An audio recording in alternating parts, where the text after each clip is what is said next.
Our continuing coverage of that deadly movie set shooting. I'm Kira Phillips. And I'm Terry Moran.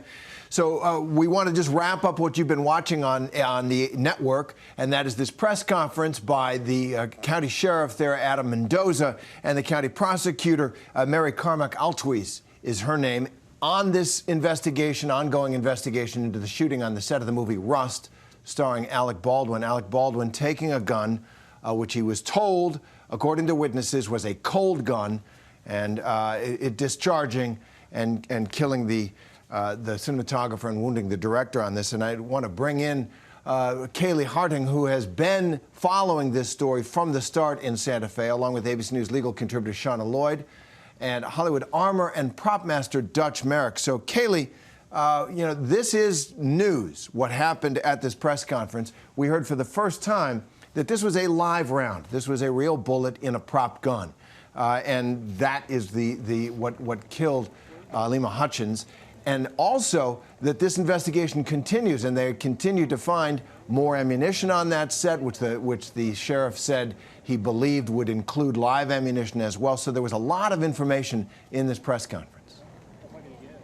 There was, and up until this point, Terry, it's been 6 days of the only information we've gotten to paint the picture of what happened on that movie set here in Santa Fe has been through affidavits and the search warrants. But here today, hearing the sheriff say directly it was a bullet that was fired out of that gun in Alec Baldwin's hands that killed Helena Hutchins and then pierced into Joel Souza's shoulder, that was the news. That bullet recovered from Joel Souza's shoulder by medical professionals at the hospital here. So it's interesting here to hear more about what was found in those search warrants. Again, because up until this time, the details were vague. Ammunition was said to be found on the set of the film, not far from where we are here at the Sheriff's Department. There were said to be a couple boxes of ammunition, some found loose in a fanny pack, some found loose on the prop cart, but the type of ammunition wasn't specified. Here today to hear the sheriff say among the 600 items collected from that movie set were 500 rounds of ammo. Of course, they have to do ballistics testing to determine what those items are. Specifically, are they blanks? Are they dummies? Are they bullets? But a clear acknowledgement from authorities here that they believe more live rounds, more than just that one bullet that killed Helena Hutchins, could be found on this movie set. Now, of course, the bigger question is how did it get there? And if you talk to anybody in the film industry, they say it is just unfathomable that live rounds could make their way onto a movie set. But it's clear now that is what happened here. And we have weeks, if not months ahead of us, it seems, before the district attorney here will be ready to pursue charges of any sort. You heard her say how thorough she wants to be. It's clear they are being very diligent and taking this process slowly. We now know they've already interviewed everyone in the cast and crew who was inside that church where this shooting occurred. 16 people, they say, were inside that church when this tragedy happened, but there were close to 100 people on the larger set at Bonanza Creek Ranch when this occurred. So there are a lot of people to talk to, but interesting to hear also that they have identified the two people who handled the weapon before it got into Alec Baldwin's hands, the armorer, Hannah Gutierrez-Reed, and also Assistant Director Dave Halls. And the sheriff here saying the two of them, as well as Baldwin, have all been cooperative. That is certainly going to help this investigation move along, but there are a lot of moving pieces here, and it's clear that the focus of this investigation is on the ballistics and figuring out how a live round wound up on a movie set. Terry. All right, our Dutch Merrick, you're our prop master here, so let's get specific. All right, we now know what kind of gun it was. It was a long Colt revolver. We know 500 rounds of ammo were found that included live rounds, also blanks, also dummy rounds, and then two other guns, a single-action .45 revolver and also a plastic non-fiction revolver. So looking at the type of ammo, the type of guns, and the type of gun believed to have killed Helena and injured Souza. Your first thoughts now that you know specifics about that type of evidence? Well, overall, it sounds like a pretty typical scenario if a prop department was going to film those types of scenes. 500 rounds is not uncommon. We might burn through that over the rest of the film, so that makes sense.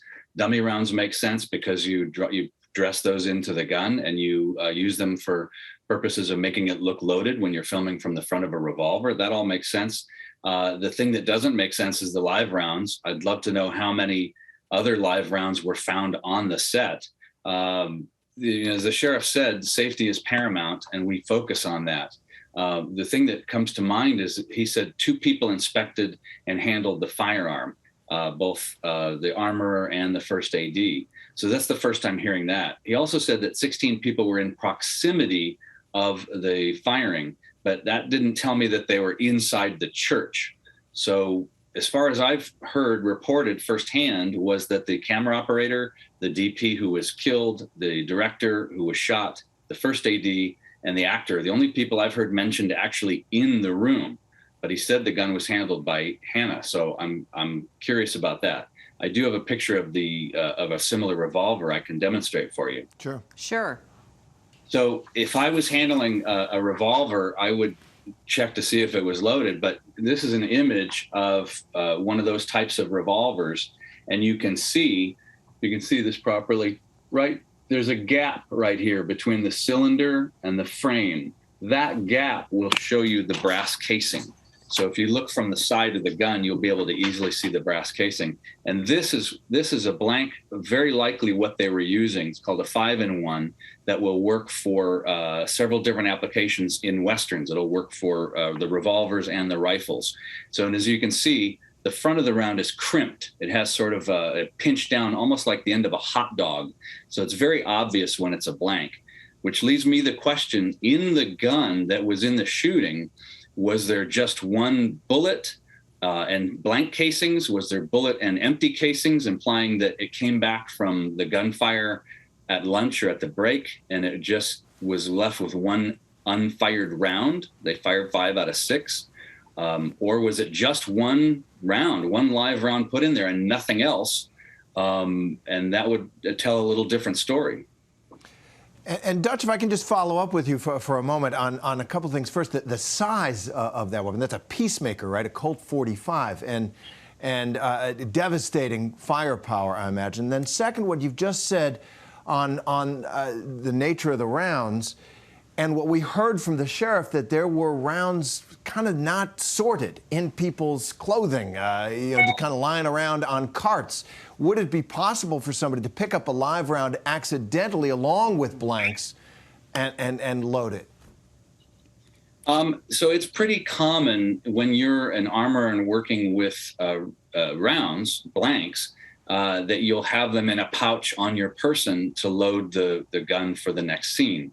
So you'll have, maybe a fanny pack or an actual ammunition pouch that you would find at a shooting range, and that would be filled with blank rounds, so that when you go to the actor to take the gun and load it and unload it, you have a place to put those things so you can manage them, rather than walking all the way back to a cart, which may be some distance away. So that's pretty common. And I wouldn't characterize this blank round or even a live round version of it as devastating. Yes, it'll kill.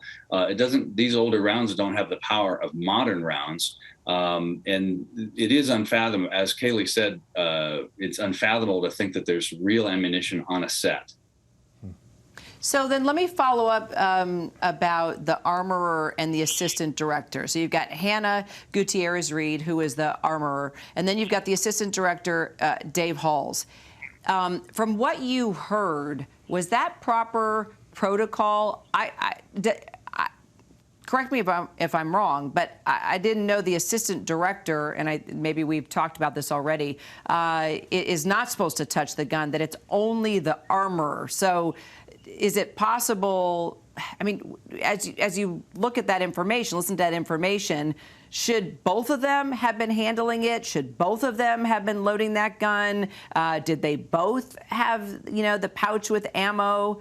Is that clear to you? I'm a little confused about who did what now. Well, standard procedure is that the armorer and the actor are the only people to handle the gun. So it goes a chain of custody from the armorer directly to the actor. The armorer will load it. They can show the first AD, who manages overall safety for the set. They can show them the empty chambers when the gun's clear. They can show them the empty barrel that's unobstructed. There's no debris going to come out. And then they can show them the blank rounds or dummies. Anything they want to observe, they can certainly observe with their eyes, not their hands. But in no circumstances that I'm aware of would a first AD handle the firearm or the rounds. They're going to be a keen set of eyes looking for safety, sure, but they should never be loading the gun. They should never be handing it to the actor. And an AD is not going to declare a gun safe. An AD's job is to repeat the words of the armorer when the armorer says that it's safe. So if an armorer says, this is a cold gun, this is an empty gun, then the AD gets on his walkie-talkie and announces to the crew, we have a cold gun on set, or the gun is going hot. But that is him literally repeating the words of the professional that's paid to monitor such things. And those are the protocols, thank you, Dutch, that are part of this investigation, obviously, which continues in other directions. Let's bring in Kaylee Harding again. Kaylee, I see there's been an affidavit, a search warrant issued today. Where is this investigation going? What does this tell us? Yeah, well, for comparison as to what you were just hearing about that protocol that's typical on film sets as compared to what happened here, let me recap for you real quickly, Terry. So here we've learned through the affidavit that Hannah Gutierrez Reed, the armorer, prepared that gun, set up that gun, left it on a prop cart with two other guns that we just heard from the sheriff were non-functioning guns. Now, then we understand that Dave Halls, the assistant director, grabbed the gun that he gave to Alec Baldwin from that prop cart, which was outside of the church structure where they were filming. He then walked into the church, handed the gun to Alec Baldwin, saying, clean gun, which again signifies that this is a gun that does not contain any live rounds. So Alec Baldwin was given this gun from the AD under the impression that it was safe. And from the eyewitness accounts we've heard through these affidavits, neither one of those witnesses actually saw any safety check take place. That's not to say it didn't happen, but neither one of these two eyewitnesses who were in the vicinity of this shooting saw a safety check take place. Terry, as for where this investigation goes moving forward, again, I think we all need to stand by for a long time here. We're talking weeks, if not months. They have already conducted interviews with the 16 people who were in proximity to the shooting, but saying there were 90 to 100 people on that set who also could be potentially helpful interviews to get greater context to the safety protocols that were or were not being followed on this set. We've heard there are additional search warrants being pursued. We don't know where, we don't know what they're looking for, but just finding out where else they're going to look for evidence, that could be very helpful information to us to get a better picture of where this investigation is going. But it is clear these authorities want to take their time. They want to get this right. And I don't think it will be anytime soon that we're hearing about criminal charges here. All right, Shauna, you're a lawyer. What do you think after listening to all this, and especially now, according to Kaylee there, that we heard in the affidavit, that it was the armorer, Hannah Gutierrez, that prepared that gun? But if you actually heard from Dutch, the armorer is also the one that's supposed to hand that gun to the actor, and that's not what happened according to the affidavit. It looks like the assistant director is the one that grabbed that gun and handed it to Alec. So now that we're getting these details and specifics with regard to safety protocol and what happened there on set, what do you think with regard to legal responsibility here? I mean, what you have here really is a number of people who have a legal responsibility and a duty to ensure that this type of incident doesn't occur. So what you're going to see, and the reason that she did not want to make a lot of statements about the legal course, is because right now she doesn't have what she needs. She needs to know how, when, who introduced these live rounds, whose responsibility, how did they get there, when were they introduced. All of those things have to be put together for you to determine how many people on this set had that legal responsibility and who had something that would rise to the level of criminal negligence in allowing it to happen. So I think that they are correct. We're going to see a lot of investigation. And here what we know is that the investigation determines how strong a case will be. So they are going to take their time. They're going to be very thorough because they want to make sure that if they're bringing a case, that they have all of the necessary prerequisites to ensure that it's a strong case. And that is on the criminal liability side. There may or may not be civil liability going forward. And I want to bring Dutch Merrick back in, just on this general situation. I tell you, my heart goes out to Alec Baldwin. He's an actor. He's told to pull that gun and act with lethal intent. And he's supposed to stay in the zone, right, and trust his armorer. Right. And having seen so many Westerns and other movies, you know, a lot of us are, for the first time, getting a view behind the scenes of how this is done. As somebody who's done so much of this, you know, what is your reaction to what we're learning, to what happened there? Well, there's a few points I'd like to express. First of all, to the entire crew because they've had a life-changing event. Everybody on that film set, and I'm sure that the members of my peers will all agree that all of our hearts go out to them and the entire Hollywood film community, all 13 backlot locals, and the entire nation of IATSE members. Our hearts go out to every person on that crew from Local 600 and Local 480. It was a crushing blow to all of our members that any one of our people gets hurt. So our heart goes out to them, and everybody's family involved. So what comes to mind, and I think Kaylee had an important note when she said that there were 3 guns on the cart. So this is very typical. We will have a working firearm and usually a backup that matches it in case something goes wrong with the first one. So mechanical problem, because you want to be ready to go and not have everyone waiting on you. And then there's also usually a dummy that you can use in scenes where you don't need gunfire that may match identically, or rubber that might be used in a stunt.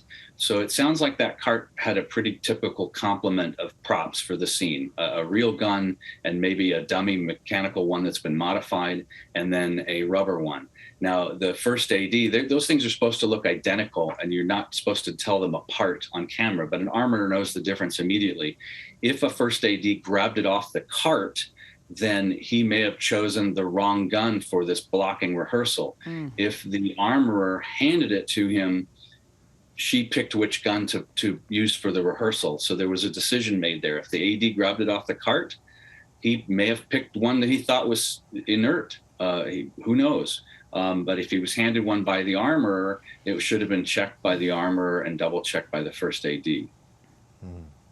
Well, clearly, there is a lot more to learn and to know about this. Kaylee Hartung there in Santa Fe for us just after that press conference. Shauna Lloyd, our lawyer with the legal perspective, and, of course, Dutch Merrick, our prop master, who's been there on sets and knows the safety protocol. We thank you all for your input as we followed this live coverage of the press conference in Santa Fe. Thank you three so much. Hi, everyone. George Stephanopoulos here. Thanks for checking out the ABC News YouTube channel. If you'd like to get more videos, show highlights, and watch live event coverage, click on the right over here to subscribe to our channel. And don't forget to download the ABC News app for breaking news alerts. Thanks for watching.